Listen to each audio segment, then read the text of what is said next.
Hello everyone, welcome back. Let us study our next rubric, that is aphasia.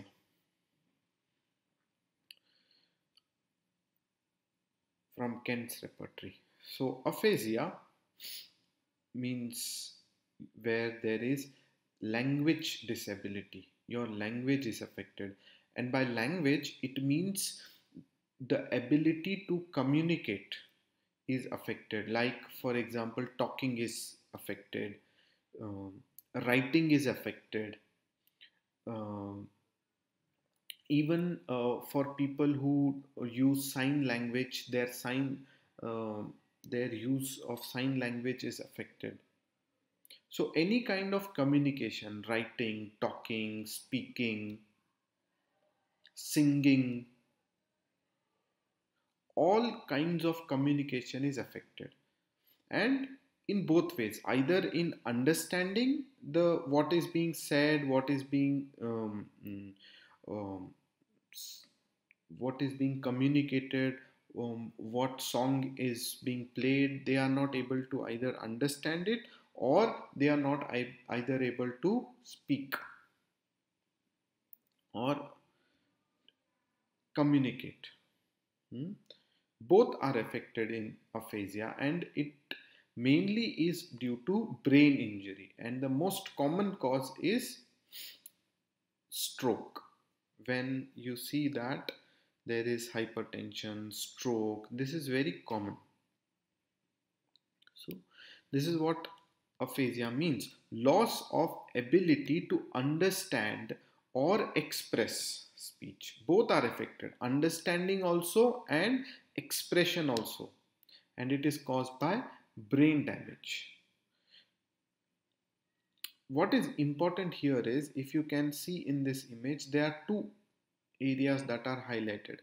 First is the blue area, which is known as the Broca's area, and other is the purple area, which is known as the Wernicke's area.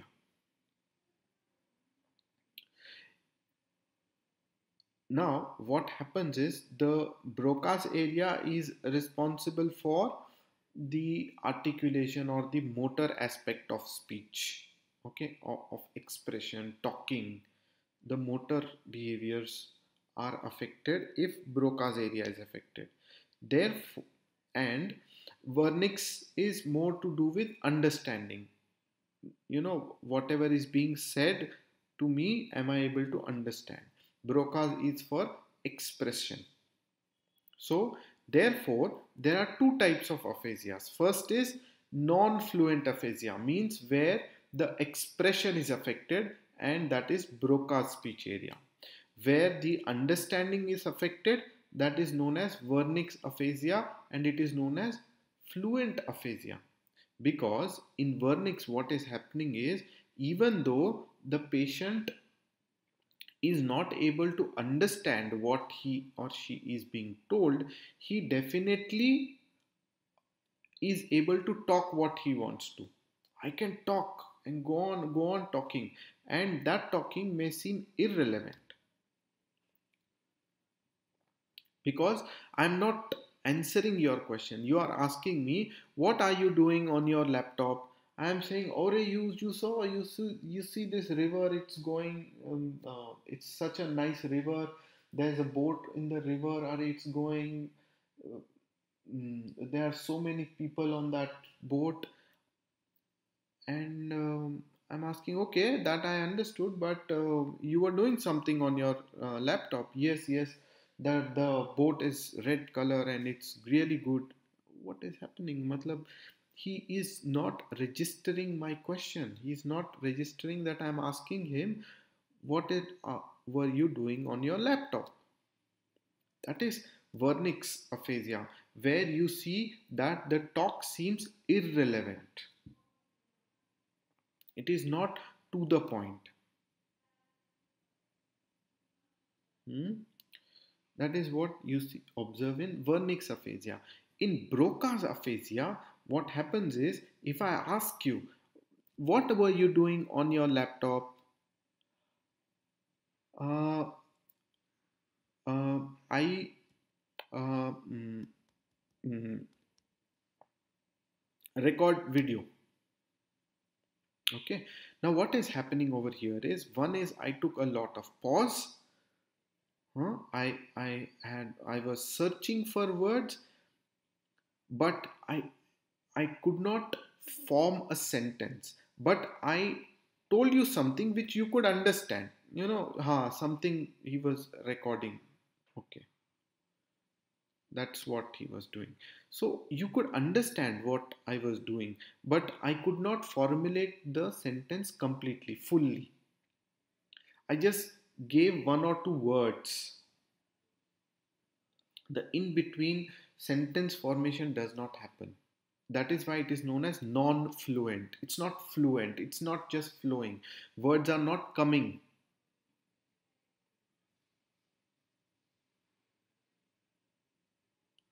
Hmm? That is what happens in Broca's aphasia, that it is not fluent. Hmm? A-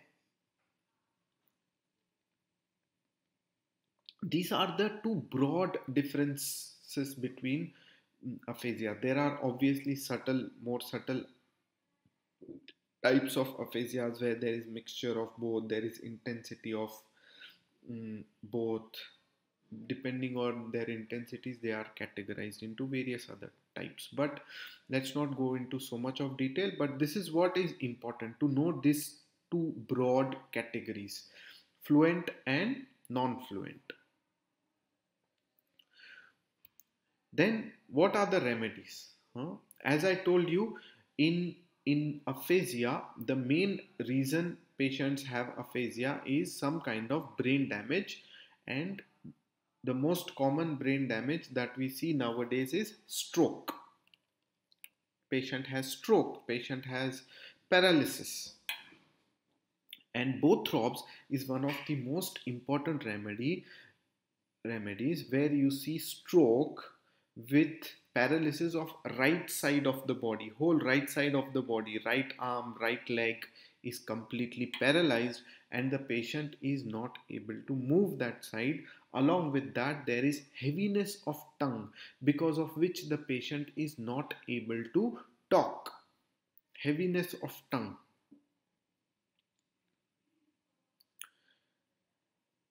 That is Bothrob's. When you see when you see that the patient is telling you that I am not able to talk because my tongue is very heavy. It feels too heavy to talk. The tongue is I'm not they are not able to lift the tongue up. It feels heavy.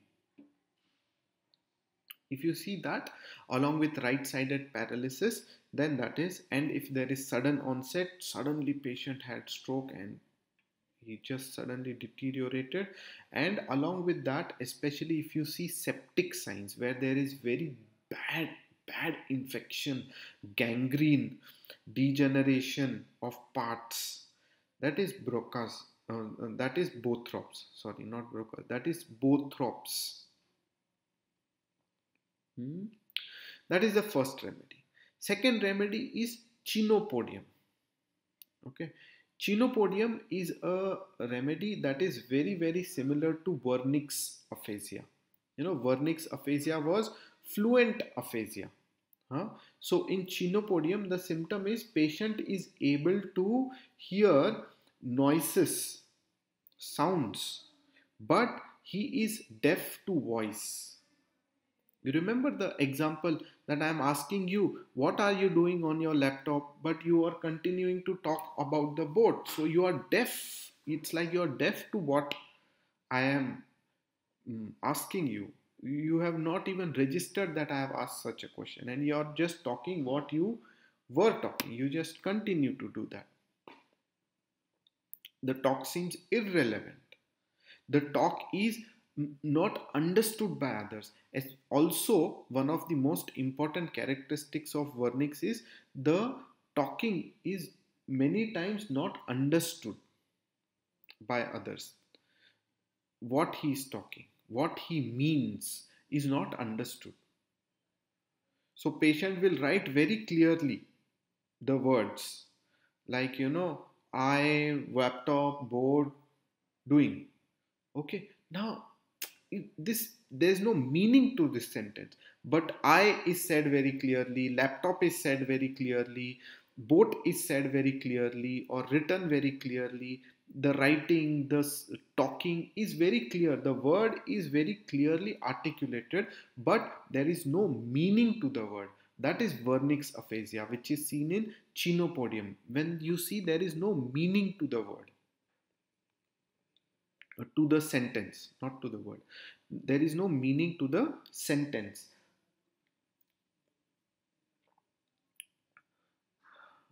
Chenopodium. There's no meaning to the sentence. There's no meaning. But they can hear voice very clearly. One more important thing is they talk in jargons. You know what jargons means? Means we are homeopaths. Now we will say that this patient is this patient, he has he has worn a red shirt today. Okay, we both saw this patient and he had worn a red shirt today. Next day someone comes, we are discussing some case, and you go on telling red shirt patient, red shirt, red shirt, that red shirt patient, that red shirt patient. Now everybody is asking you, okay, red shirt, we are not understanding which patient, can you tell us name? No, red shirt patient, red shirt patient. Red shirt patient. They are repeating the same expression with regards to that patient again and again, and that red shirt can be understood only by me because I was the only person along with you seeing that case yesterday. So I will understand, this is the patient that he is meaning. But other people, till you don't tell the name, they are not going to identify that patient. So this is what it means by talking in jargons. Talking in jargon means talking in technical medical language, for example, which is only understood by medical people, not understood by anyone, and you keep repeating that word, which only few people may be able to understand, others may not be able to understand. That you see in vernix aphasia, talks in jargons, irrelevant talk, unintelligible talk. But in chenopodium they are able to hear well, hear the noises, but they will tell you, I'm not able to understand, my hearing is affected, in fact the noise is too much, it bothers my ears, but what you said, I couldn't hear, I couldn't understand what is being said to me. So in chenopodium also the right ear is affected, and it's a very important remedy for Meniere's disease, where there is deafness with tinnitus in ear, and mm, deafness, tinnitus in ear along with um, vertigo. Deafness, tinnitus, and vertigo. That is Meniere's disease. In chenopodium, there is right-sided affection or pain in right scapula, right side of the chest, from sixth rib up to the scapula, which is very very close to chelidonium. You may feel the name is also very similar, chenopodium, chelidonium. You have that same location in chenopodium also, but in chenopodium it is more to do with stroke, paralysis, vernix aphasia, along with ear affections. Then you have glonoinum. In glonoin, what you will see is there is rush of blood. There is congestion of blood. Lot of rush of blood to the head, and there's lot of heat, and there's lot of pressure, too much pressure inside. It is nitrogen. Glonoin is nitrogen. Nitrogen is like a bomb. It is used in bombs, which where you keep all the material inside, you have little bit fire and it just blasts, bursts open, crackers. That is where we use nitrogen. crackers, broms, like that. So this is the main feeling in its head. The main sensation is like, there's too much pressure, too much compression, lot of blood, lot of congestion inside the head, and there is throbbing headache, and the feeling like this head is has too much pressure and it will just burst out. They cannot bear any kind of tightness, they cannot bear a cap, they cannot bear a cloth around the head. It's too much. It's even more constricting, it is more pressurizing if they wear cap, if they wear cloth, etc. And especially glonoin has aggravation in sunlight. So generally what we say are, it's too hot outside, so you wear a cap, so you put some cloth. But glonoin patient has tremendous aggravation if he wears a cap, if he puts a cloth on the head to protect himself from the sunlight. No, they cannot bear that. Hmm? Along with that, along with this congestion, hypertension, along with occipital headache, this is very similar to stroke story. Congestion of blood to head, occipital headache, hypertension, mm, intense headache with hypertension, especially with occipital headache, and heaviness of tongue. Again, in glonoin also you have heaviness of tongue. Then you think of glonoinum. Because of this heaviness of tongue, they are not able to communicate, talk, because due to heaviness of tongue. So Bothrobs and glonoin both have hypertension, stroke, paralysis, all that. But in glonoin, it is more with to do with head constriction, pressure, bursting, headache, all that. In Bothrobs, it is more in very bad infection, gangrene, degeneration, destruction, along with that paralysis, stroke, especially on the right side. That is Bothrobs, right-sided paralysis, along with heaviness of tongue. Right? Now, the last remedy is Kali Brome. Kali Brome is very similar to Broca's aphasia, where there is difficulty to talk, difficulty to express oneself. Broca's aphasia. I'm not able to express myself very clearly. I'm not able to talk. I like, mm, uh, uh, mm, uh, I, not able to find words. This is bromium. I'm not able to find words. Searching for words. Mm, mm, mm, this is bromium. And bromium, one of the important things that they will tell is, it just on the tip of my tongue. I know what I want to say, but I'm not remembering. I feel frustrated because this word I want to remember, I'm not able to remember. This is so. In bromium, you will see this. There is frustration, and there is this feeling that I know what I want to say, but I am not able to say it. It's just on the tip of my tongue, but it's not coming out. That is Kali Brome. It is also known as amnesic aphasia, means patient cannot remember the word that he wants to talk. Amnesic aphasia. I cannot remember what I want, the word that I want to use over here. I know what I want to say. There is no problem with comprehension. There is no problem with understanding what you are talking. I am able to understand. I understood that you are asking me about my laptop. I know that. I want to talk. I want to tell you that I am doing this work, but I'm not able to remember that word. Re- re- re- recording. See, again, I did not form the sentence. I said, Arun, I'm recording a video for repertory. This is a sentence, but I'm only telling you recording. So you understand but I'm not formed the sentence. That is Kali Brome. That is the aphasia of Kali Brome.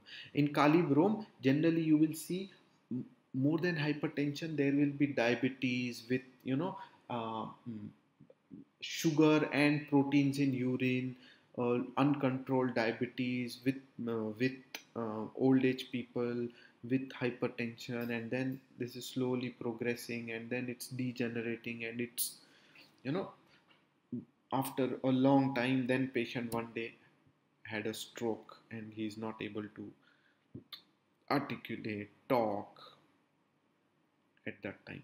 This is Kali Bro. In Kali Bro, you'll see these things more. Sweating, lot of sweating, profuse sweating, profuse urination, all symptoms of diabetes: profuse sweating, profuse urination, increased hunger,